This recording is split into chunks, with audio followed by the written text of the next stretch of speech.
Você quer estar próximo de Deus? Você deseja a bênção do Senhor? Então, viva com integridade. Este é o tema do nosso devocional de hoje. Bom dia, que a graça e a paz do nosso Deus esteja com cada um de vocês. Curtam, comentem e se inscrevam. Bora para o nosso devocional de hoje, baseado no Salmo 15. Vamos ler? Senhor, quem habitará no teu tabernáculo? Quem poderá morar no teu santo monte? Aquele que vive com integridade, pratica a justiça, fala a verdade de coração e por aí vai. Integridade está muito, em nosso idioma, está muito associado com sinceridade. Aquele cara é um cara íntegro, um cara honesto, está associado muito com isso. E está correto o sentido, porque vem da ideia de inteiro. O que é inteiro? Uma pessoa que é completa. Ela não é, sabe, nesse caso em específico aqui, ela não é pela metade. Eu explico. Davi, o que Davi está combatendo aqui? Ele está dizendo, olha, quem que vai morar na casa de Deus? É no templo.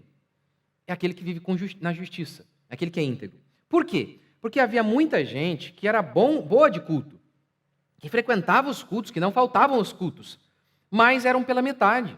Eles não eram completos. Eles eram bons de culto, mas horríveis na vida. Achavam que, desde que eu frequente o culto verdadeiro, ainda que eu viva uma mentira durante a semana, está tudo certo. É isso que Davi está combatendo aqui. Então, a gente tem que viver com integridade, de maneira completa, não pela metade. Sermos fiéis apenas no culto. E aí é uma coisa já interessante, porque quem vivia assim eram os fariseus, lembra? Eles eram bons de culto, mas ruins na vida. Em resposta a isso, muitas pessoas hoje têm dito, tá vendo? De que adianta? Tem muita gente que frequenta a igreja e é tudo hipócrita. E quem diz, então, viver em integridade no seu dia a dia, quem diz viver em justiça no dia a dia, mas não frequenta um culto, ele não está sendo íntegro, ele não está sendo completo, está faltando uma coisa. Mesmo porque os rituais, principalmente o culto, foram estabelecidos por Deus. Deus estabeleceu os rituais, não foi o diabo. E Deus não, sabe, depois de um tempo ele falou, o que eu fiz, hein? Eu vou mudar isso aí porque eu estava errado. Não, os rituais, eles são importantes porque eles apontam para a justiça. Por exemplo, os bezerros que morriam no culto, no templo, eles apontavam para arrependimento, que os homens deveriam se arrepender e crer, porque se dependesse deles, eles não seriam salvos. Um animal tinha que morrer substituindo os pecadores, era obviamente um símbolo do Cordeiro, que é Jesus que viria. Então, cada animal que morria no templo anunciava que os homens eram pecadores e os chamavam a uma vida de justiça. E a vida de justiça começa, em primeiro lugar, por meio de uma atitude de fé, crendo em Deus, confiando que Deus há de agir nas nossas vidas e nos salvar. Então, cada ritual ali apontava para Cristo, assim como também os nossos rituais de hoje. O culto, a ceia, o batismo, tudo isso foi estabelecido por Deus. Agora, seria mais ou menos assim, olha, não adianta nada, o cara foi batizado, mas vive como um pagão. O batismo, na realidade, ele é um reflexo exterior de algo que acontece no nosso interior, o novo nascimento. Portanto, é isso que Davi está combatendo aqui. Essas pessoas que eram boas de culto, e deveriam ser mesmo, mas eram ruins na vida. Elas não eram íntegras, elas não eram completas. Nós devemos ser completos. Bom de culto e bom na vida. E no culto é onde nós aprendemos a palavra de Deus, é onde nós somos expostos. A palavra de Deus em Hebreus declara que ela é, a Bíblia, a palavra do Senhor, é como espada que penetra no nosso coração, nos rasgando, expondo quem nós somos. Essa é a maneira de nos relacionarmos melhor com o nosso cônjuge, com os nossos pais, com os nossos filhos, sabendo quão pecadores nós somos. Para isso, nós precisamos ver quem nós somos. E quem faz isso? A Escritura. Então, quando ouvimos a pregação no culto, nós somos tocados, e quando há dois ou mais reunidos, Deus se manifesta de uma maneira diferente, quando o povo de Deus se reúne na igreja. Por isso, a gente precisa ser completo. Bom de culto e bom na vida. Agora, algumas pessoas, elas até gostam, né, de ouvir bons pregadores. Talvez você mesmo, você goste de ouvir pregadores que pregam a verdade. Você talvez diga isso sobre mim, sobre outros pregadores, e digam, eu gosto desse pregador, ele prega a verdade. Mas, às vezes, você apenas gosta de ouvir, mas não pratica. Seria mais ou menos assim, você julgar que você é o Messi, você joga bem como o Messi, simplesmente porque você gosta de assistir ao Messi jogando futebol. Então tem muita gente que é assim. O Paul Washer conta uma história muito interessante, que ele estava pregando, e na primeira fileira, ele pregando contra a sensualidade. Na primeira fileira, uma mulher completamente sensual, dizendo, é isso mesmo, eu concordo. E ele indignado, como dizendo, pelo amor de Deus, eu estou falando de você. Então tem muita gente assim, que gosta de ouvir pastores que pregam a verdade, que confrontam o pecado, mas só gostam, não vivem o que eles ouvem, o que aprendem com esses servos de Deus.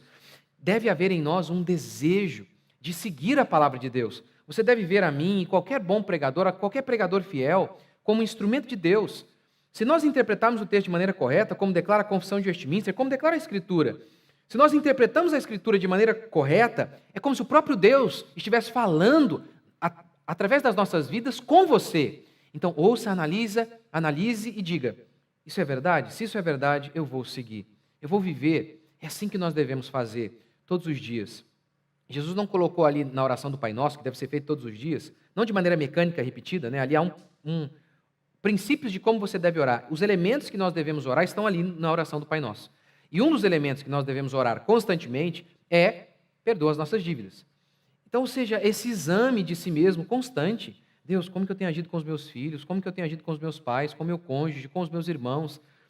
Senhor, como? Ajude-me, Pai, guia-me. É assim que nós devemos viver, com um santo temor, com um desejo constante de querer fazer o bem. E lembrando que fazer o bem é nada mais, nada menos do que amar. Porque a lei se resume em amar a Deus e amar o próximo, lembra? Então, que você viva assim. Quem há de viver na presença de Deus? Aquele que pratica a justiça. Lembra, por exemplo, daquela passagem que diz assim, quando você estiver trazendo a sua oferta, você se lembrar que tem alguém que tem algo contra você, deixa a sua oferta ali, vai lá, se reconcilia com aquela pessoa, depois traga a oferta. O sentido aqui é muito claro. Deus não recebe a sua oferta se você continua com raiva de alguém. Ou melhor, aqui o texto nem diz que você está com raiva de alguém, mas se você sabe que alguém tem algo contra você, vai lá, se reconcilie com ela. Olha, gente, isso já aconteceu comigo algumas vezes, pessoa chateada comigo, e eu ali, antes de ir para a igreja, né, trazendo a minha oferta, enfim, puxa vida, eu não fiz nada, aquele cara lá é um chato de galocha, e ele está chateado comigo por nada. Aí mesmo assim eu fazia um esforço, vou ligar para ele, Senhor, é por conta do que o Senhor mandou. Falei, fulano, tudo bem, você está chateado comigo? E às vezes você acaba levando xingo ainda, né? Mas algumas vezes não, com a graça de Deus você acaba se reconciliando com a pessoa. Mas enfim, é esse temor, sabe? De seguir mesmo a palavra de Deus em sua totalidade, sendo íntegro, completo. É isso que abençoa o seu dia. Não são essas orações ungidas desses pastores de Araque. É seguir a Escritura. Vamos orar?